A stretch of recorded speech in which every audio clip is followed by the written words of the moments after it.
যে আমার ভোট আমি দেব, যাকে খুশি তাকে দেব, সৎ যোগ্য দক্ষ দেশপ্রেমিক যোগ্য নেতাকে দেব, এই জায়গায় যদি এসে কেউ বাদশা দেয়, আমরা 2024-এর 5ই আগস্ট জীবন বাজি রেখেছি, আমাদের ছাত্র জনতা জীবন বাজি রেখেছে, ভোটের অধিকারের জন্য আগামী দিনে যদি প্রয়োজন হয় আমরা আবার জীবন বাজি রাখবো। আমাদের ভোট দিয়ে কাউকে ছিনিমিনি খেলতে দেওয়া হবে না।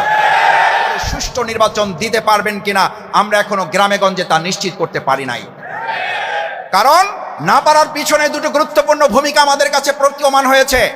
বিগত সময় রাজনৈতিক দলের পরিচয় দিয়ে কেউ কেউ দখলদারিত্ব, চাঁদাবাজ এবং সন্ত্রাসী কর্মকাণ্ড করত। এখন পরিচয় ছাড়াই বিভিন্ন গ্রুপে বিভক্ত হয়ে চাঁদাবাজ এবং সন্ত্রাস কোনো সময়ের তুলনায় কয়েক গুণ বৃদ্ধি পাওয়ার কারণে আমাদের সাধারণ নাগরিকদের মধ্যে এই উদ্বেগ এবং উৎকণ্ঠা প্রকাশ পেয়েছে। বিগত যে কোনো দিনের তুলনায় যদি আগামী দিনে একটা সুষ্ঠু, নিরপেক্ষ, অবাধ, অংশগ্রহণমূলক নির্বাচন করতে না পারা যায়, তাহলে এই দেশের কোনো একটা সরকার ব্যর্থ হবে না, কোনো রাজনৈতিক দল শুধুমাত্র ব্যর্থ হবে না, ব্যর্থ হবে আমার এই প্রিয় মাতৃভূমি বাংলাদেশ। আমাদের বাংলাদেশকে ব্যর্থ হতে দিতে চাই? যদি না দিতে চাই, তাহলে আমরা বর্তমান অন্তর্বর্তীকালীন সরকার, নির্বাচন কমিশনে যারা গুরুত্বপূর্ণ দায়িত্ব পালন করছেন, আমরা তাদের সাথে সহযোগিতার ভিত্তিতে সুষ্ঠু, অবাধ, নিরপেক্ষ, অংশগ্রহণমূলক একটা নির্বাচনের মাধ্যমে আগামী দিনে জনগণের সরকার হবে।